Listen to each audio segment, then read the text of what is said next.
Bom, eu estou aqui no domingo de manhã.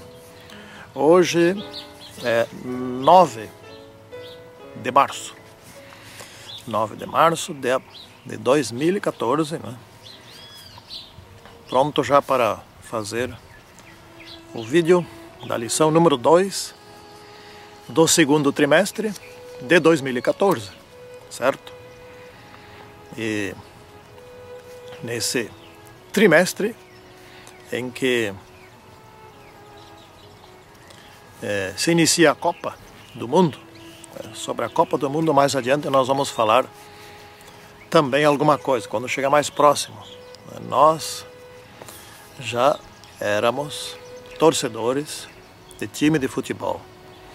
Disso Deus já nos livrou faz mais de 2 décadas, graças a Deus. Nós estamos mais envolvidos nesse tipo de mundanismo. Mas neste ano, muitos adventistas do sétimo dia, inclusive muitos pastores, cairão fragorosamente e vão achar ainda que estão certos. Cada um. Né?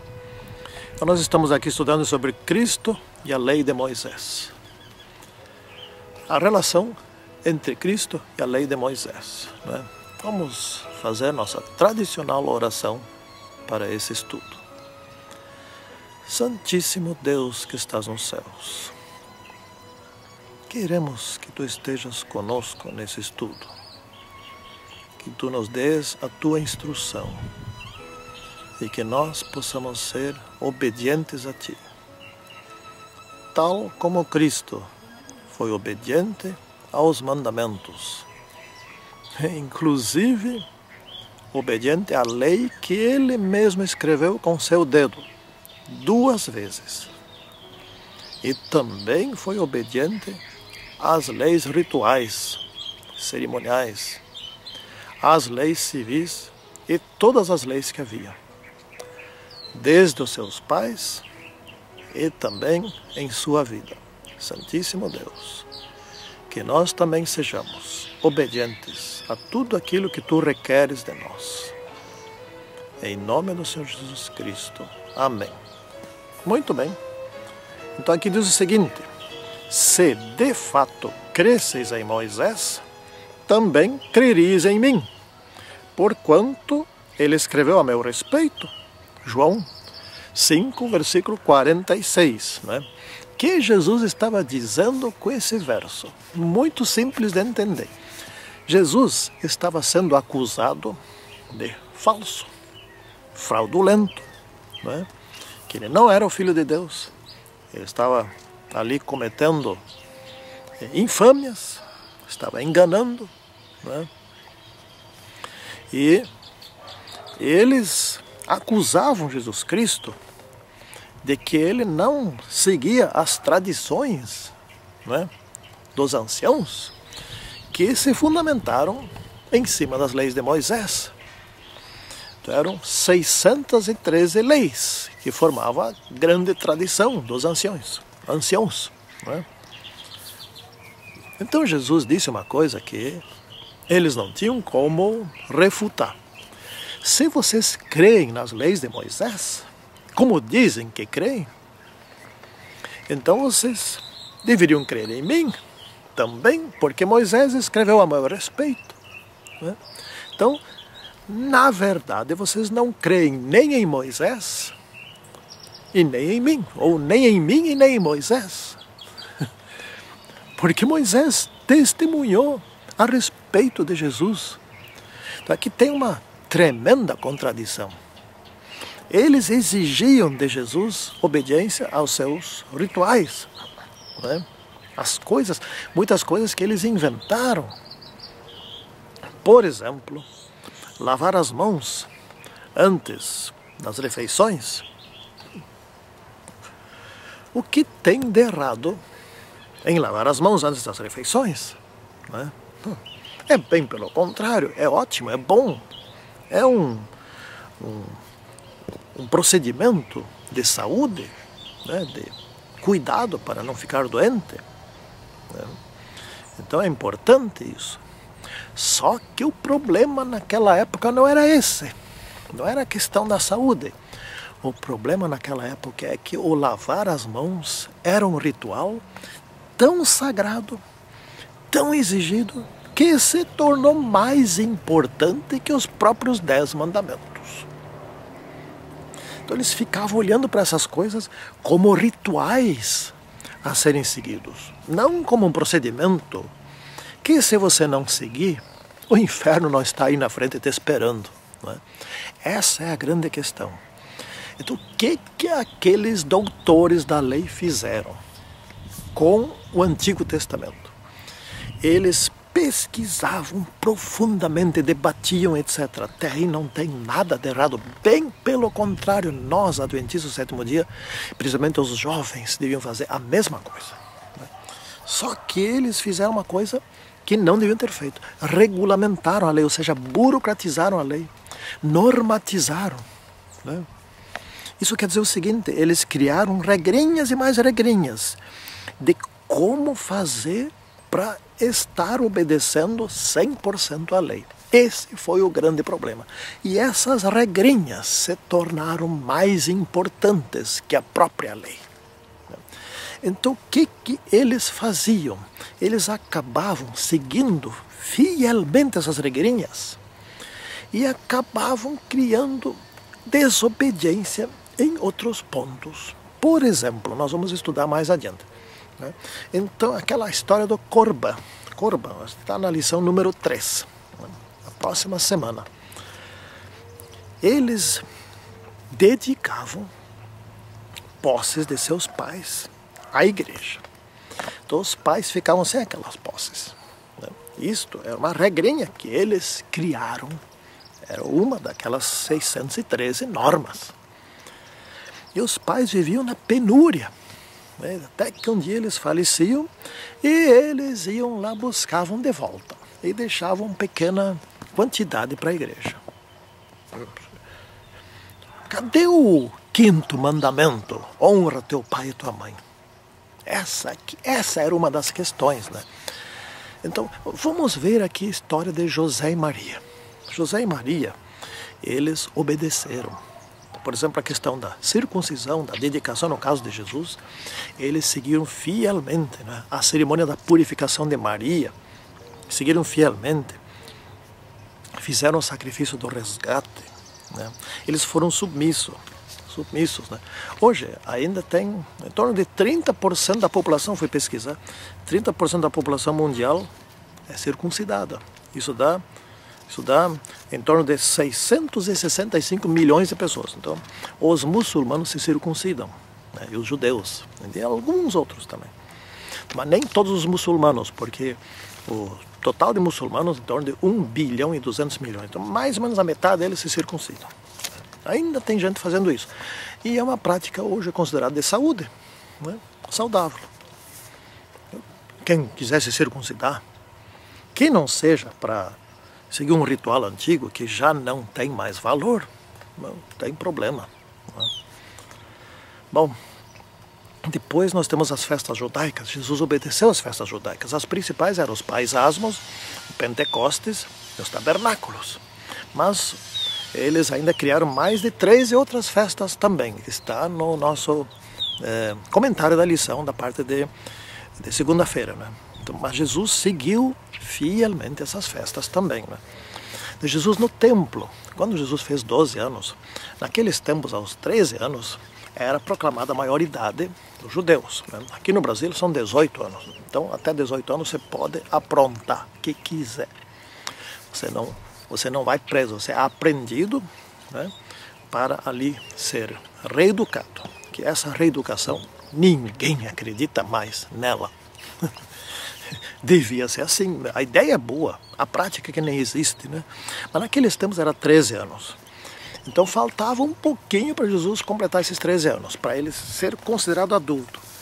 Aí ele leva junto com seus pais, foram comemorar a Páscoa em Jerusalém, e Jesus descobriu naquele sacrifício que aquele cordeiro que estava sendo sacrificado representava ele.